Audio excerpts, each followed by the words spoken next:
Solve करते हैं build your understanding exercise का question number 1।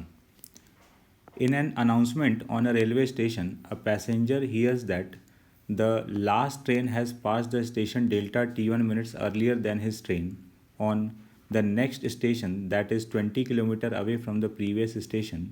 In another announcement, he hears that first train arrived delta T2 minutes earlier than his train. Reading time from his watch, he calculates average speed of his train to be Vp, relying on the announcements and the passengers calculations determine average speed of the first train।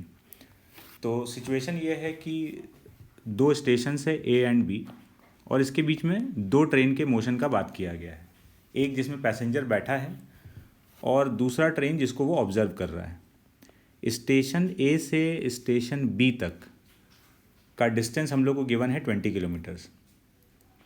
जिस train में passenger बैठा है उसका average velocity given है VP और दूसरे वाले train का एवरेज वेलोसिटी हम लोग को कैलकुलेट करना है। तो अगर एवरेज वेलोसिटी कैलकुलेट करना है तो एवरेज वेलोसिटी का फॉर्मूला होता है डिस्प्लेसमेंट अपॉन टाइम। दोनों ट्रेन्स के बीच का गैप मालूम है, दोनों स्टेशंस के बीच का गैप मालूम है, तो डिस्प्लेसमेंट पता है, तो वो दूसरे वाले ट्रेन का ट्रैवलिंग टाइम निकाल लेंगे तो एवरेज वेलोसिटी आ जाएगा। पहले वाले ट्रेन के टाइम के कैलकुलेशन से हम लोग दूसरे वाले टाइम का कैलकुलेट करेंगे, दूसरे वाले ट्रेन का टाइम कैलकुलेट करेंगे। तो करते हैं।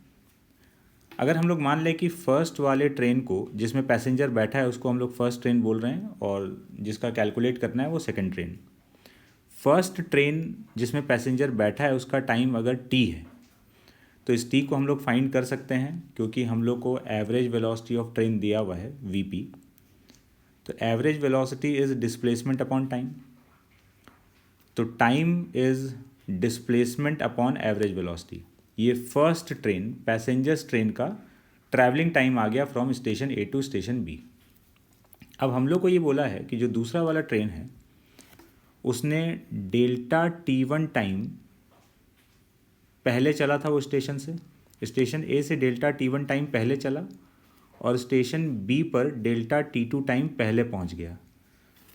तो उस दूसरे वाले ट्रेन ने जो एक्स्ट्रा टाइम लिया होगा ट्रैवलिंग में कंपेयर टू पैसेंजर्स ट्रेन वो है delta T1 minus delta T2। तो ये एक्स्ट्रा टाइम लिया गया दूसरे वाले ट्रेन के द्वारा, तो दूसरे वाले ट्रेन का टोटल ट्रैवलिंग टाइम हो जाएगा T plus this extra time. T time passenger train का ट्रैवलिंग टाइम था, उसमें जो एक्स्ट्रा टाइम लिया गया दूसरे वाले ट्रेन के द्वारा उसको ऐड कर देंगे तो ये टोटल ट्रैवलिंग टाइम हो गया। और इसमें ये टी हम लोग को पता है पैसेंजर ट्रेन का टाइम है ये। तो average velocity of other train is total displacement by total time. तो ये टोटल टाइम में ये जो टी था, टी को हम लोगों ने जो कैलकुलेट किया था वो यहाँ पुट कर देंगे। तो ये अपने पास दूसरे वाले ट्रेन का एवरेज वेलोसिटी आया, तो अरेंज करके ये फाइनल आंसर है।